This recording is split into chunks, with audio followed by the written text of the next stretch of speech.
Hello, everyone, and welcome back to another episode of FFB from the 50, where we tackle every issue from both sides of the field, brought to you by JDP Media.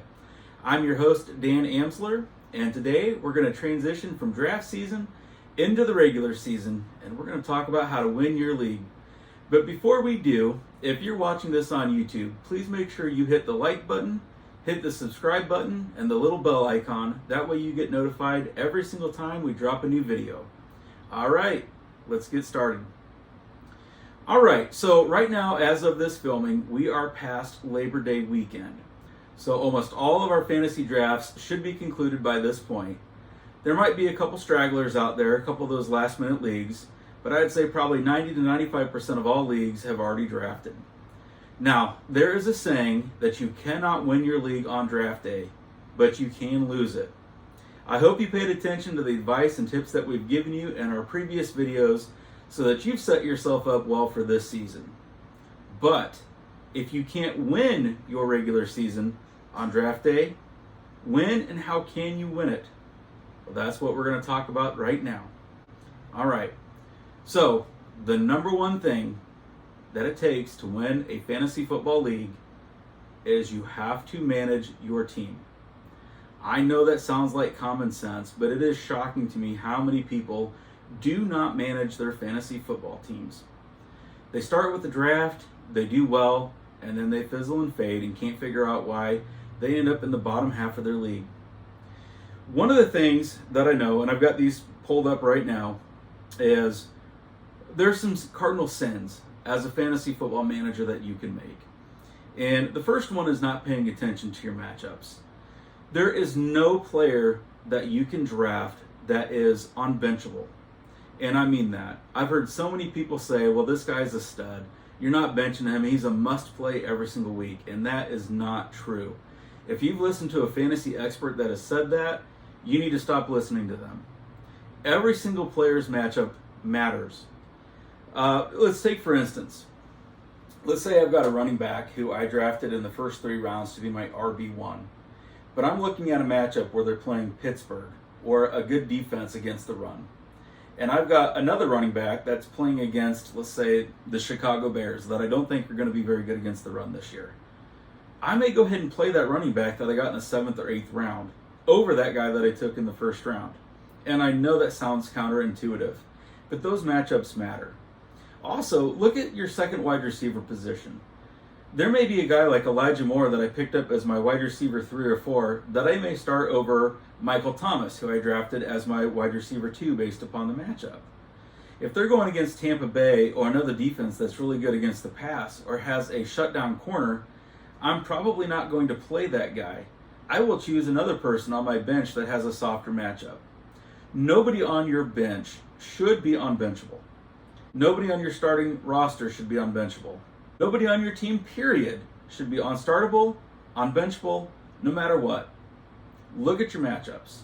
The second thing that I've noticed is a lot of players don't pay attention to their bye weeks. And that's another thing that I just flat out do not understand. I have gone through so many matchups where I've gotten an easy victory because the player has been left in that's on bye. Make sure you're paying attention to those. Don't be that person. Also pay attention to the injury reports. Do not leave a player in your starting lineup that has been ruled out, and if you have a player that's been ruled questionable or doubtful, develop a backup plan going into that team's matchup. Reports come out early in the morning every Thursday, Sunday, and Monday based upon who might play, who should play, and who definitely won't play. And then, as we get closer to time, pay attention to RotoWire or RotoWorld. Go out and follow the beat writers for each of the teams to see who's in and who's out. Pay attention to the active and inactive roster. And just because the player is in doesn't mean he's going to be playing at full strength. Pay very close attention to those. And following that, one of the best ways that you can manage your team, and this is where you need to pay very close attention, is in free agency and the waiver wire. If you have a player on your team who is doubtful or highly questionable, who is the next man up on that team? And are they worth picking up and starting? Make sure you are paying attention. Every single year, players get hurt, and new players step up and take that next man up mentality and play well. Every single year that I've been very competitive in fantasy football and won championships, I've been one of the most active on the waiver wire and one of the most active in free agency.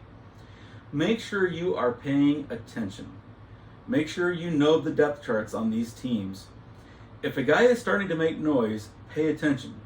A few years back, and by a few I mean several, I picked up Rob Gronkowski, a little-known tight end, for the New England Patriots. That was the same year that I had picked up several other running backs that filled in for the starters that went out with injury, and I won the championship in that league. In another league that same year, I came in second place because of guys like Rob Gronkowski that I picked up off of free agency. But one of the other things that you have to learn how to do is manage your waiver wire.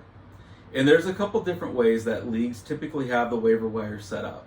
So we're going to go over a couple of those options, and we're going to talk about how to properly manage those. One of the ways that the waiver wire is set up in a lot of leagues goes in reverse order from the draft. So whoever got to draft first has the last waiver wire. Some are set at random, and some you're given a budget. In some, every single week, it automatically resets to the person whoever is in last place gets the first waiver pick. So let's talk about when to use your waiver. All right, so if your league has a budget, or if one of your leagues has the continuing rolling waiver, where it's not based upon who's in first place, who's in last place, it doesn't change based upon standing. You want to be smart with how you use it. So in two of the leagues that I'm in, that I'm the commissioner of, unfortunately the commissioners are assigned the worst waiver to start the season. One of the things that I absolutely love is watching people hit free agency and hit the waiver wire, and then folks will run out and grab whoever the next hot man is that everybody's talking about and all of the different beat writers are tweeting about. I love watching that because I've already developed my plan going into the draft. So to watch these folks that suddenly take this next hottest person coming up the list, typically use their waiver wire picks early and get shuffled to the back. You see a lot of the same with the folks that are using a budget system. They tend to blow their budget early in the season. Well, if you've done your research going into the draft, those players that are the next up-and-comers should already be on your team. They may be a bench stash, but they should be on your team.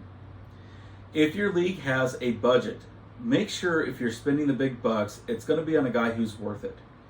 Let's say that you have a running back, and your running back has been ruled out and will probably miss 2 to 4 weeks, but not the entire season, or maybe even 1 to 2 weeks. Do you really want to spend a large amount of your budget on his backup running back that's only going to be useful for a few weeks? Or do you want to save most of your budget for that next guy up that's going to be taken over for a guy who's been ruled out for the rest of the season? Or a guy like Rob Gronkowski that gets undrafted, but probably should have been if we'd have been paying closer attention. I mean, keep in mind though, it's Bill Belichick, so nobody really knows what's going on there. Make sure you're using your budget wisely.